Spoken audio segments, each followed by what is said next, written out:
Olhe para essa mão direita. Cara, isso foi a coisa mais maluca. Você tinha um poder louco, Matt Serra. Tenho certeza que ainda tem. Mas você realmente tinha então.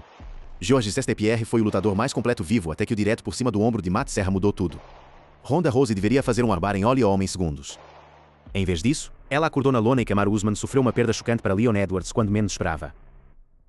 Estas são 8 lutas onde favoritos dominantes esperavam um trabalho fácil e saíram com seus legados despedaçados, começando com Matt Serra vs Georges St-Pierre. Agora estamos entrando na octogonal pelo que muitos consideram o maior upset da história do MMA, um momento tão chocante que mudou fundamentalmente a forma como o esporte vê os azarões para sempre. Em 2007, Georges St-Pierre havia se estabelecido firmemente como um dos lutadores mais completos e dominantes das artes marciais mistas. O fenômeno canadense havia acabado de reclamar o título dos meio-médios do UFC ao derrotar a lendária Matt Hughes com um chute na cabeça devastador e socos, anunciando ao mundo que uma nova era tinha começado. Com apenas 25 anos, GSP estava em uma sequência de 6 vitórias e carregava uma aura de invencibilidade absoluta que fazia os adversários parecerem derrotados antes mesmo de entrar na jaula. Entre Matt Serra, um lutador de jiu-jitsu brasileiro gritador e faixa preta de Long Island, Nova York, conhecido mais por suas habilidades de finalização do que por seu poder de nocaute. Serra havia vencido de Ultimate Fighter temporada 4, The Comeback, para ganhar sua chance de título, mas muitos viam isso mais como uma história de bom coração do que uma ameaça legítima ao GSP. A vitória do reality show era para ser sua recompensa, não uma luta competitiva real. O consenso era absolutamente esmagador. Esta foi uma incompatibilidade massiva em todos os sentidos concebíveis.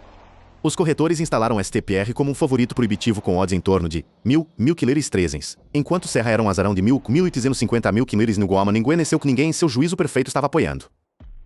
O que ninguém fora do time de Serra sabia era que seu técnico, Rei Longo, havia estado treinando algo especial em seu lutador, um plano de jogo projetado para explorar a única área onde GSP poderia ser vulnerável. O próprio Serra explicou a estratégia brilhante que Longo havia elaborado. Então, Longo realmente me fez acreditar que eu poderia ficar em pé com esse cara. Ele disse, eles acham que você vai tentar derrubá-lo. Você não vai tentar derrubá-lo. E lembro de olhar para aquela luta de Jeff Monson, e isso confirmou.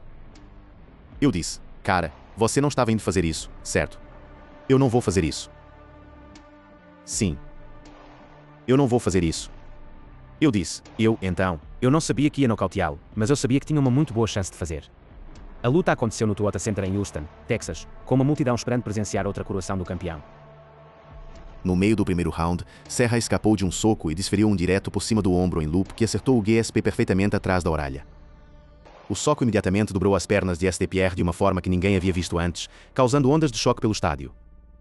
Serra atacou como um tubarão sentindo sangue, chovendo socos no campeão indefeso até que o árbitro John McCarthy parasse o combate aos 3h25 do primeiro round, coroando um dos campeões mais improváveis da história do UFC.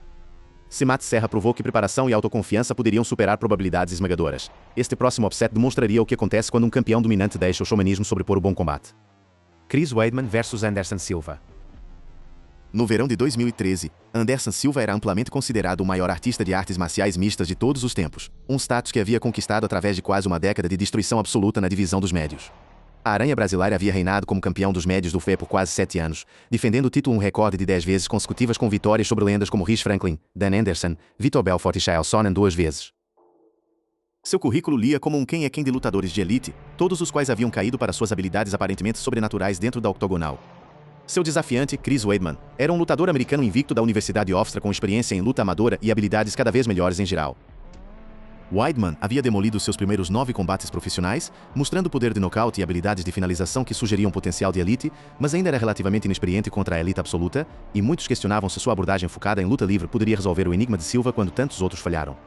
Os corretores fizeram de Silva um favorito sólido em torno de 250 a 300, enquanto Weidman era o azarão de mais 200 a mais 250, odds que ainda mostravam respeito pelo desafiante mas clara crença na invencibilidade do campeão. O primeiro round se desenrolou muito como o script previu, com Silva controlando o centro e começando seu teatral signature que havia quebrado mentalmente tantos adversários antes. Ele baixou as mãos para os lados, abanou o dedo com desdém e fez sinais para Weidman se engajar com a confiança de um homem que havia feito isso inúmeras vezes antes. Conforme o segundo round começou, Silva aumentou ainda mais as brincadeiras, recuando contra a jaula com as mãos penduradas na cintura, a cabeça se movendo de forma exagerada como se dissesse que o desafiante não poderia tocá-lo nem que tentasse. Então Weidman fingiu, entrou com timing perfeito e desferiu um hook de esquerda perfeitamente cronometrado que acertou Silva totalmente no queixo. As pernas do campeão cederam imediatamente como se alguém houvesse cortado suas cordas e ele desabou na lona, inconsciente antes mesmo de bater no tapete. O árbitro Herb Dean assinava instantaneamente aos 1h18 do segundo round, encerrando o maior reinado da história dos médios de forma chocante. Silva mais tarde refletiu sobre o tormento pessoal que contribuiu para seu fracasso durante aquele período. Minha mente está completamente fora do treinamento, sabe? Treinamento, mas eu não estou lá. Eu apenas porque. Era algo como sua vida pessoal ou algo porque eu coloquei muita pressão em mim mesmo. E as pessoas, ele na época cuide da parte de negócios na minha vida, fazendo algo bem estranho sim, e você sabe, na minha mente você sabe, e eu apenas digo, você sabe ou eu não posso fazer isso mais. Eu preciso mudar. Enquanto a arrogância de Silva provou ser sua perdição contra um desafiante faminto, esta próxima luta mostraria como até o campeão mais estatisticamente dominante pode ser completamente demolido por planejamento superior e execução. TJ. Dillashaw vs Renan Barão. Em 2014, Renan Barão era considerado um dos campeões mais temíveis do UFC e muitos argumentavam que libra por libra era o melhor lutador do planeta fora de Jon Jones em seus anos de auge. O brasileiro havia compilado uma sequência invicta impressionante se estendendo por quase uma década, com algumas contagens colocando-a em 32 ou até 35 lutas sem uma derrota, dependendo de como os combates nulos foram oficialmente registrados. Seu domínio foi tão completo que os adversários pareciam murchar diante dele, incapazes de lidar com a pressão sufocante e a capacidade devastadora de finalização que ele trazia para cada combate. Seu desafiante, TJ Dillashaw, era um contendedor talentoso mas negligenciado da Team Alpha Male em Sacramento, Califórnia, conhecido por sua formação em luta livre e seu jogo sólido e versátil. Dillashaw tinha vitórias sobre nomes respeitáveis como Hugo Viana e Mike Easton, mas carregava uma perda para Dominick Cruz e era visto como vários níveis abaixo do nível de elite de Barão. O que os corretores e analistas não contavam era a transformação acontecendo dentro do ginásio Team Alpha Male, onde o técnico de striking do ano Ludwig havia estado revolucionando toda a abordagem de combate, de Dillashaw com footwork e ângulos inovadores. A partir do primeiro sino, o script se virou dramaticamente de maneiras que ninguém antecipava. Dillashaw se moveu como um fantasma com movimento lateral constante, fingimentos, entradas rápidas dentro e fora e combinações afiadas que despedaçavam Barão à distância. O campeão temido parecia frustrado e confuso, perseguindo um alvo que parecia não conseguir acertar limpo. Ao final do primeiro round, Dillashaw havia já derrubado Barão com um direto por cima do ombro limpo, um momento chocante que sinalizava algo especial estava desdobrando. Os rounds seguintes foram uma aula magistral em striking que analistas estudariam por anos.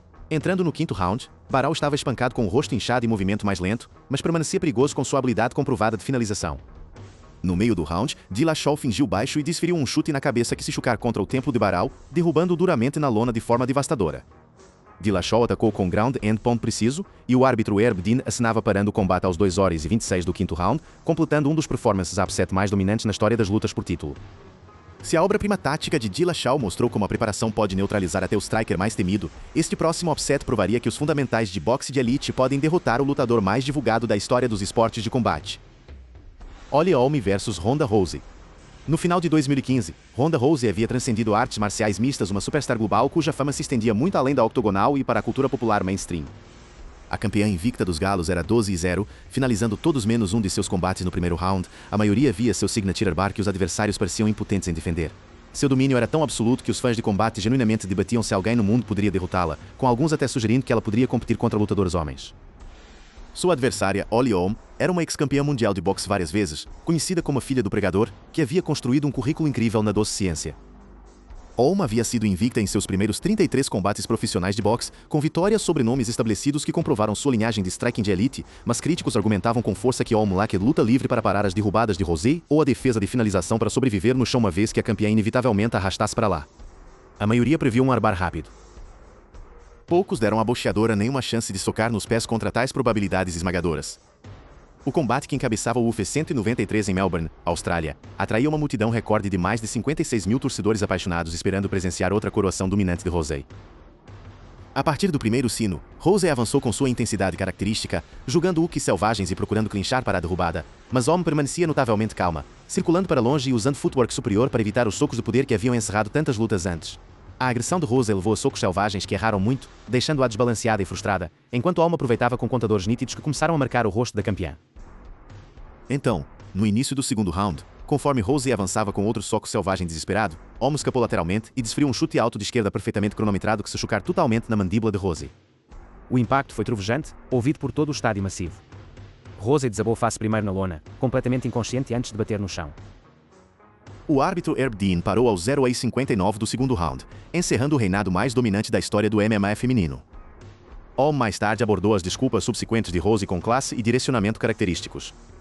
Eu digo isso com respeito. Para ter um grande upset como aquela luta foi, você precisa ter um campeão dominante. Então, sem ela ser tão dominante, então eu não teria conseguido ter tal upset. Mas, dito isso, eu era o melhor lutador. Eu era o melhor lutador naquela noite. E quero dizer, cada lutador neste ponto, se você fez uma carreira de combate, você teve uma concussão em algum ponto. Você volta e olha para algumas das minhas lutas de boxe e algumas das coisas que fiz, eu definitivamente tive algumas concussões. Então, eu nunca vou ficar aqui e usar isso como desculpa para qualquer derrota. E eu acho que é provavelmente apenas difícil para ela realmente querer como talvez admitir que eu era apenas o melhor. Enquanto a vitória de Holm foi meticulosamente planejada durante um campo de treinamento completo, este próximo upset provaria que às vezes o destino recompensa aqueles dispostos a correr riscos com aviso incrivelmente curto. Michael Bisping vs Luke Rockhold. Em meados de 2016, Luke Rockhold reinava como um dos campeões de médios mais completos da história do UFC. Um lutador cuja combinação de tamanho, habilidade e atletismo parecia perfeitamente projetada para dominar a divisão por anos. O produto da American Kickboxing Academy possuía alcance imponente, chutes viciosos que derrubavam adversários, controle superior sufocante que sufocava a resistência e finalizações hábeis que encerravam combates de qualquer posição. Ele havia reclamado o cinturão no ano anterior ao parar Chris Weidman de forma espetacular, provando que pertencia entre a elite. Michael Bisping, o veterano britânico descarado apelidado de The Count, entrou com apenas 2 semanas de aviso após Chris Weidman se retirar devido à lesão, transformando o que seria uma revanche de Weidman em uma sequência de duelo inesperada. Aos 37 anos, Bisping havia sido um grampo do UFC desde vencer de Ultimate Fighter temporada 3 em 2006, compilando um currículo impressionante mas carregando uma reputação de alguém que ficou aquém nos maiores momentos. Ele era 0-3 em eliminadores de título anteriores, sempre ficando apenas aquém quando importava mais. Poucos lhe davam qualquer chance contra o homem que já o havia dominado tão completamente. O evento aconteceu no Forum em Inglewood, Califórnia, com uma multidão apaixonada incluindo muitos fãs britânicos que tinham viajado pelo Atlântico para apoiar seu compatriota uma última vez. A partir do primeiro sino, Rockhold parecia afiado e impressionante conforme esperado, usando seu alcance para bombear jabs e chutes nas pernas trovejantes enquanto circulava longe da pressão de Bisping. Ele aterrissou socos limpos que fizeram sangrar o nariz de Bisping, parecendo estar em controle total do que parecia ser um resultado inevitável. A confiança do campeão beirava a arrogância conforme ele parecia contente em cruzar. Mas, no meio do primeiro round durante uma troca perto do centro da octogonal, Rockhold jogou um soco que o deixou ligeiramente estendido e desbalanceado. Bisping revidou perfeitamente com um hook de esquerda curto e nítido que aterrissou totalmente no queixo de Rockhold, um soco que carregava 10 anos de frustração atrás dele. Rockhold desabou na lona, muito machucado e incapaz de se defender adequadamente. Bisping se lançou instantaneamente, atacando com ground and pound, e o árbitro John McCarthy parou o combate aos 3 horas e 36 do primeiro round, coroando o primeiro campeão do UFC britânico depois de uma década de tentativas. Enquanto o milagre de curto aviso de Bisping coroava um novo campeão do outro lado do Atlântico, este próximo upset abalaria o boxe de pesos pesados ao seu núcleo quando uma substituição do último minuto com um corpo de pai destituiu um Adonis moderno no Madison Square Garden. Juliana Peña vs Amanda Nunes. No final de 2021, Amanda Nunes estava incontestável como a maior artista de artes marciais mistas feminina de todos os tempos, uma distinção que havia conquistado através de anos de performances absolutamente devastadoras contra os melhores lutadores que o MMA feminino tinha para oferecer. A Lioa era detentora simultânea de títulos em pesos galos e pesos penas, um raro status de dupla campeã que exibia seu domínio entre múltiplas categorias de peso. Seu currículo incluía nocautes devastadores sobre lendas como Chris Cyborg, Ronda Rousey e Holly Holm 2 vezes, nomes que representavam o melhor que sua era havia produzido.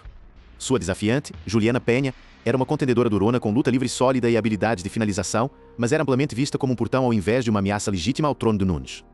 Peña tinha vitórias em seu recorde, mas também carregava derrotas que a retratavam como alguém que competia em um nível abaixo da elite.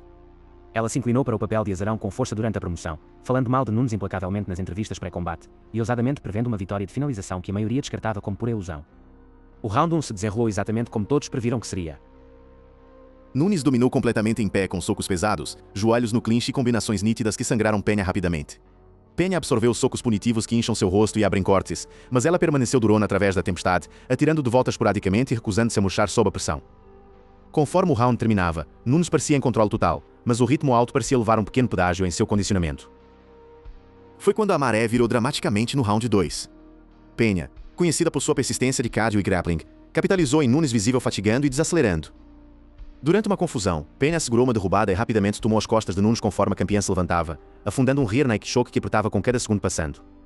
Nunes, uma das finalizadoras mais perigosas de sempre, defendia inicialmente mas não conseguia escapar da posição cada vez mais desesperada. Ela se rendeu aos 3 horas e 26 do segundo round, encerrando um dos reinados mais dominantes da história do MMA. Enquanto a finalização de Peña chocou o mundo ao derrotar a cabra, este próximo upset exigiria até um turnaround mais dramático, com o lutador snatching vitória da derrota certa no minuto final de uma luta que ele estava claramente perdendo. Leon Edwards vs Kamaru Usman 2. Em meados de 2022, Kamaru Usman estava cimentado como um dos maiores campeões dos médios do UFC na história e um candidato legítimo para o melhor lutador libra por libra do planeta. O Nigerian Nightmare havia defendido o título de 170 libras 5 vezes consecutivas, dominando contendedores de elite como Colby Covington 2 vezes, Jorge Masvidal 2 vezes e Gilbert Burns com luta livre sufocante, striking melhorado e uma vontade indestrutível que parecia desgastar os adversários mental e fisicamente. Seu domínio era tão completo que os analistas lutavam para identificar alguém que pudesse realisticamente ameaçar seu reinado.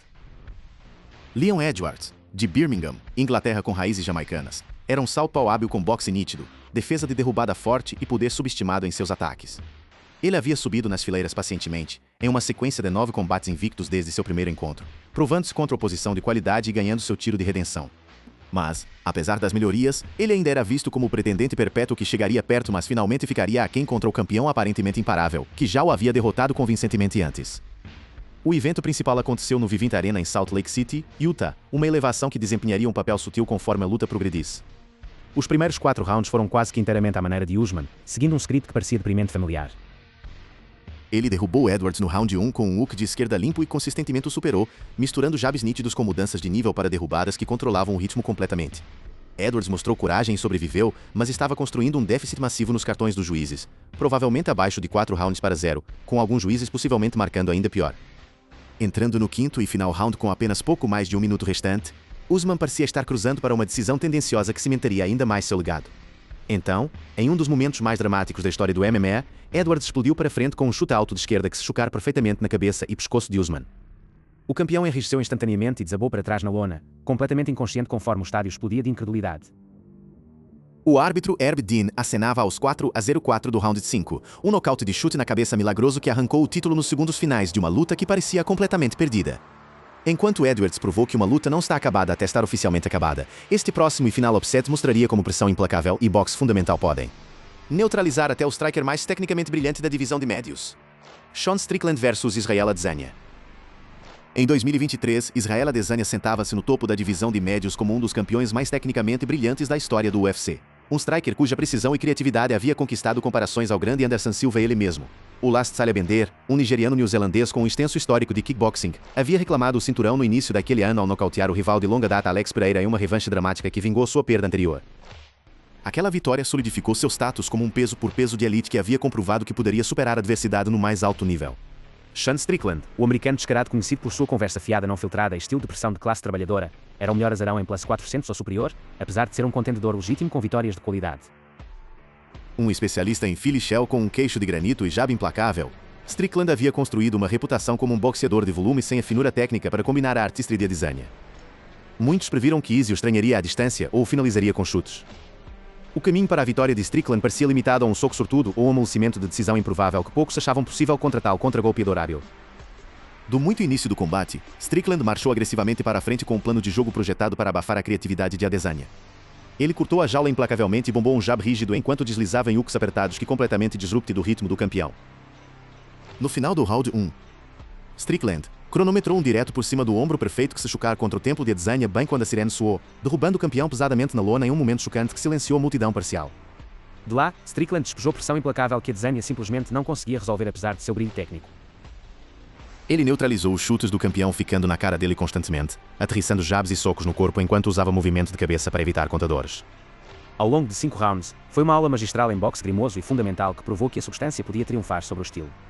Os juízes marcaram unanimemente para o desafiante, 49-46 em todos os 3 cartões, coroando um dos campeões mais improváveis da memória recente. A entrevista pós-combate de Strickland capturou perfeitamente a emoção de alcançar o impossível. Estou sonhando ou vou acordar? Alguém me bate. Oh meu Deus, vocês literalmente, cara, em 1 milhão de anos eu não pensaria estar aqui, cara. Eu não sei se vou chorar ou o quê, mas estou tentando manter minha compostura agora. E é isso aí, pessoal. 10 lutas onde favoritos dominantes entraram esperando um trabalho fácil e saíram com seus legados mudados para sempre. De Lennox Lewis sendo pego em altitude a Amanda Nunes se rendendo a um azarão que todos descartaram. Esses momentos nos lembram exatamente porque os esportes de combate permanecem a forma mais imprevisível de entretenimento no planeta. Obrigado por assistir. Se você gostou de assistir a este vídeo, clique em uma das caixas tocando na sua tela para assistir a mais conteúdo similar.